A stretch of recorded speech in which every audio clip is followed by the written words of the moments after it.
He's talking about an answer that Mike Vrabel gave on Sunday when he was asked about running with Gibson down the sideline. Not about, hey, things with the offense or the game slowing down or struggles or lulls or any of that. It was about running down the sideline, this picture and this video now of Mike Vrabel running excitedly.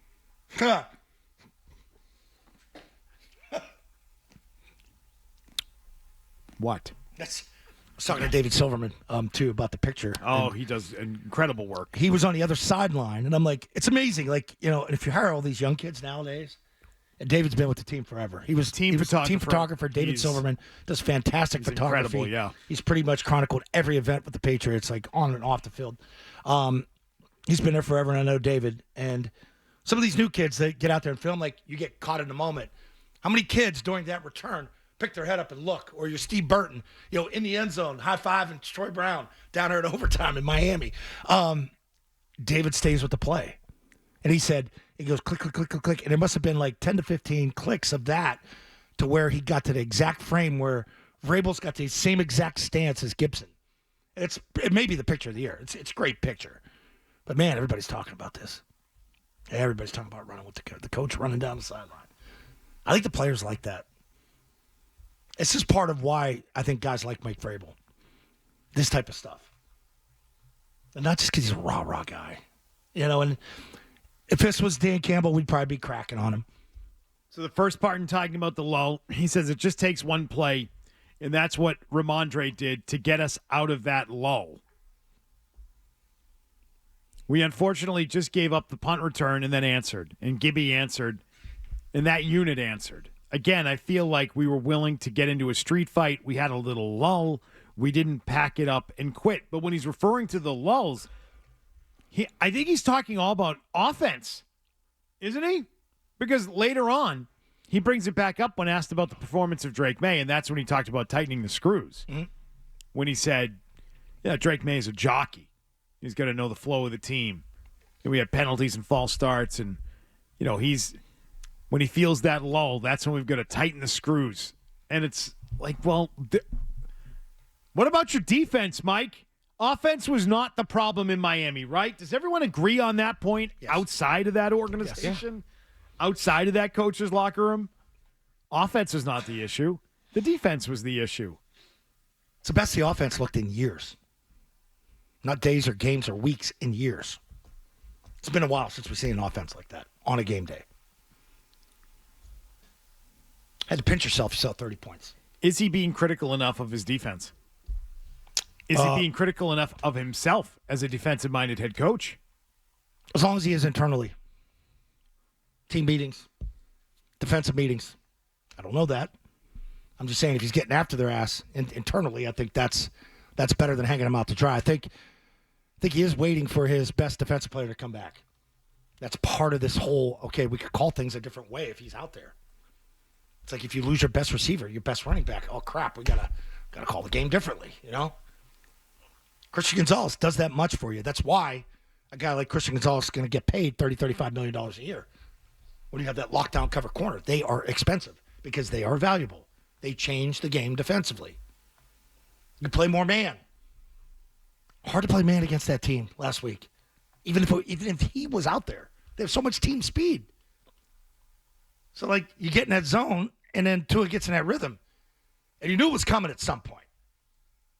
Because Miami's got too much talent.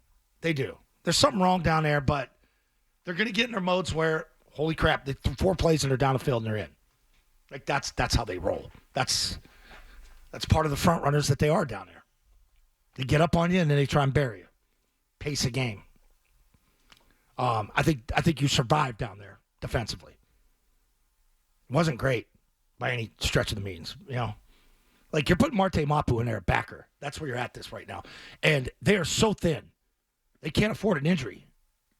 That's what should scare you more about this defense is these are the guys that are playing, and attrition happens, and guys are going to miss some time. Players get hurt. I'm sorry. Don't they only have one real injury here? Yeah. They're down one guy? And a D coordinator. One guy, defense coordinator, right. But he's missing a good chunk, too. to where Zach has called a lot of the stuff during the summer with Mike. So it's not like this I just mean, happened when I on just Friday. hear all this stuff about how thin they are, they only have one guy hurt. My point is, you should be worried that if they lose another guy, they could really be in trouble. Like, everybody's killing Spillane. Oh, he's not making the tackles. Like, he's close on a lot, but he's playing every freaking snap. So if he goes down. Horseshoes and hand grenades, my friend. Dude, That's the only time close counts. Imagine if Landry goes down for like 2 games, or Spillane, or even Ellis. So what you're saying is the talent on that side of the ball is not as good or not as deep as advertised. You're heavy in certain spots, yes. Like, you like Barmore and Williams up front. Keon White wasn't even playing. You know, like, where's the other guys up front? Landry's giving you, I think, what he can. You're really, really good at corner when you got all your guys. Safety is a big question mark. They can't cover. Safety struggle to cover, all of them. And Woodson's a young kid. And he had penalties in this game. Like, all the rookies are finding out this is real football, you know?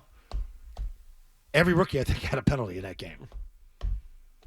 Brandon's in Boston on the Patriots. Brandon. Hey, what's going on, guys? Thanks for taking my phone call. What's up, Brandon? Not much, man. How you guys doing, man? Coming in this game, the Patriots have 21 penalties in the 2 games that they played. And, the Steelers have 6 penalties. So, you're coming in this game with a rookie squad, right? You're going against one of the best QBs in the league still. I think Aaron Rodgers still has enough in the tank, to still win.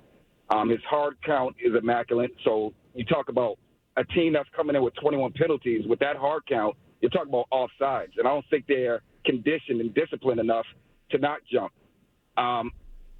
As far as, the defense and the offense goes, the Steelers are averaging 25.5 points more than their 23 that they're averaging right now as far as the Patriots go. Mm-hmm. So you put that in effect with, they're averaging more. The Patriots are not disciplined. They're coming in with 21 penalties. I expect the Steelers to blitz the heck out of Drake May because we already know he's a turnover machine. The Miami game was a fluke. We want to see what he could do when we blitz the hell out of him, and can he still make plays on the run? Okay. Agree or disagree? They're going to come after Drake May. They're in trouble on defense. I don't know if they have the bodies to do it. Like, they got Watt. They got a big guy in the middle. Like, that's about it. They struggle at backer. They struggle in the secondary, too. Jalen Ramsey's really good. Stay away from him. Pittsburgh's backs aren't what they were. Yeah, they're low on penalties, but big on stupid plays and stupid mistakes. Who gives up a kickoff in the end zone that gives the other team 7 points? Unbelievable play. That's elementary. They got a dumb team there, too. So, you got a shot on Sunday. Like, 2 weeks ago, I'm thinking you're in trouble. I think you got a shot on Sunday.